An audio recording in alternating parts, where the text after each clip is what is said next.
The body in room 348, the corpse at the Elegant Hotel Stanley, Beaumont, Texas. Police.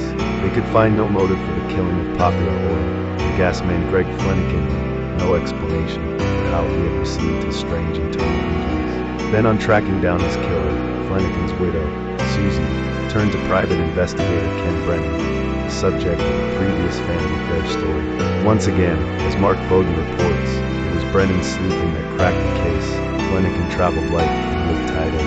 After so many years on the road, he would leave his rolling suitcase open on the floor of his hotel room and use it as a drawer. Dirty clothes went on the closet floor. Shirts he wanted to keep unwrinkled hung above.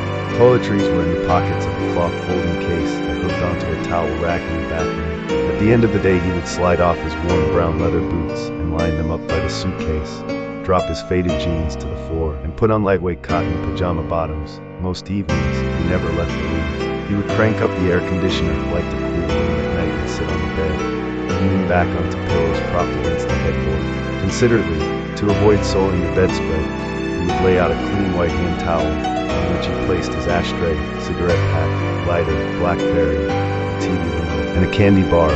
He smoked and broke off candy bits while watching TV. This is where Greg was on the evening of Wednesday, September 15, 2010, in room 348 of the MCM Elegant Hotel in Beaumont, Texas, lounging, smoking, snacking on a Reese's Crispy Crunchy bar, sipping root beer, and watching Iron Man 2. He missed the ending.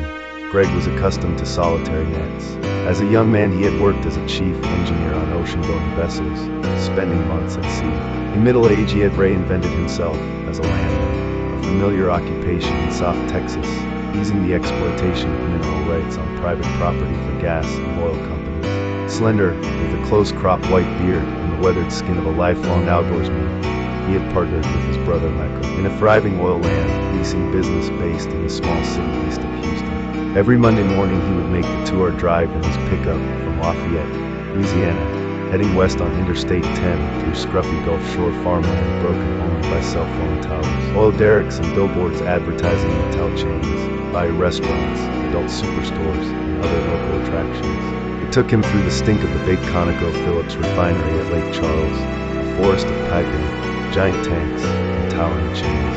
The hotel was just off the Cloverleaf outside Beaumont. His company rented him a room in the cabana, a 3-story room that wrapped around a small swimming pool framed by potted palms. That Wednesday night, watching his movie, Greg got an email from his wife, Susie, shortly after 7. Susie was using a computer program to file for a tax extension.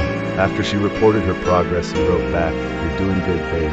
At some point during the loud, computer-generated showdown at the end of the film, amid all the fake violence, Greg was struck from nowhere with a very real and shattering blow. A blow so violent it would blind a man with pain. He managed to get off the bed and move toward the door before he fell, legs splayed and face first.